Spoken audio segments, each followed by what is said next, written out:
Tamim Iqbal president হওয়ার পর একটা কথা বলেছিলেন, তিনি যতদিন থাকবেন ক্রিকেটারদের জন্য কাজ করতে চান।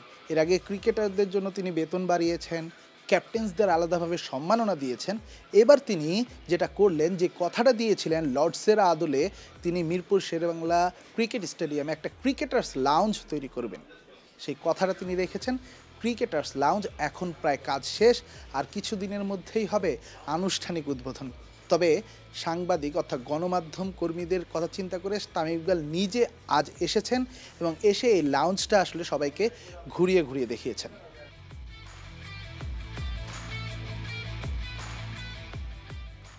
প্রথম দেখায় মনে হতে পারে হয়তো চলে এসেছেন গুলশান কিংবা বনানীর এলিট কোনো ক্যাফেতে। সারি সারি আলিশান সোফা, বেলকনিতে টেবিল চেয়ার রাখা, এর মাঝেই বসে দেখা যাবে হোম অফ ক্রিকেটে লিটন তাসকিনদের ম্যাচ। যদিও লর্ডসের আদলে তৈরি এই প্রজেক্টের কাজ এখনও চলমান। সামনে থাকা গ্যালারির চেয়ার সরিয়ে বসানো হবে আধুনিক চেয়ার, উপরে আলাদাভাবে বসানো হবে শেডস, এতে আউটডোরে বসেও নিশ্চিন্তে খেলা দেখতে পারবেন ক্রিকেটাররা। দেশের হয়ে খেলা প্রতিটি নারী ও পুরুষ ক্রিকেটারের অবদানকে সম্মান জানাতেই তামিম ইকবালের বিশেষ এই পরিকল্পনা।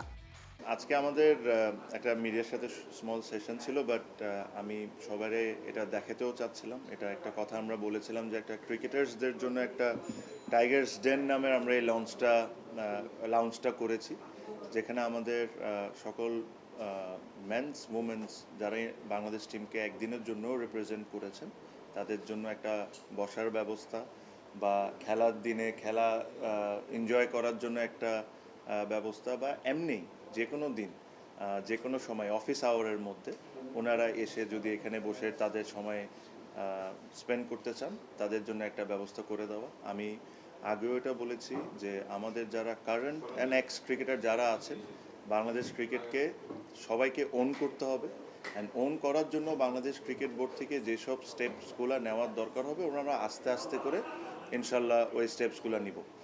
But this was overdue আমার কাছে মনে হয় ন্যাশনাল ক্রিকেটার্সদের জন্য কিছু একটা করা।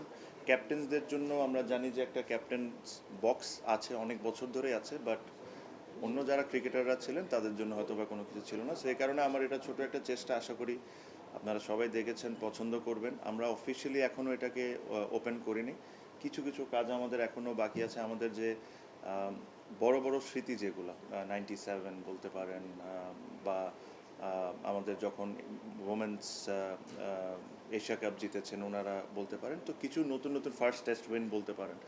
সো যে কিছু কিছু স্মৃতির আমরা এখানে একটা পিস রাখতে চাই, একটা হিস্ট্রি রাখতে চাই। সো ওই জিনিসগুলো যখন রেডি হয়ে যাবে আমি আশা করি এটা সুন্দর করে ক্রিকেটারদের সাথে এই জিনিসটাকে ওপেন করা হবে। তো আজকে ইটস অলমোস্ট রেডি, অলমোস্ট মনে কি 95% রেডি, জাস্ট ছবিগুলো লেগে গেলে এটা আমরা অফিসিয়ালি ওপেন করে দিব। আপনারা যারাই আসছেন সাংবাদিক ভাইরা, আশা করি আপনাদের জিনিসটা পছন্দ হয়েছে। Thank you. দায়িত্ব নেওয়ার পর থেকেই ক্রিকেটারদের জন্য একের পর এক পরিকল্পনা বাস্তবায়নে ব্যস্ত তামিম ইকবাল। আসন্ন ইন্ডিয়া সিরিজের আগেই লাউঞ্জটি প্রস্তুত করতে বিশেষ নির্দেশনা দিয়েছেন সংশ্লিষ্ট বিভাগে। Redwan Shaon, star play, Dhaka.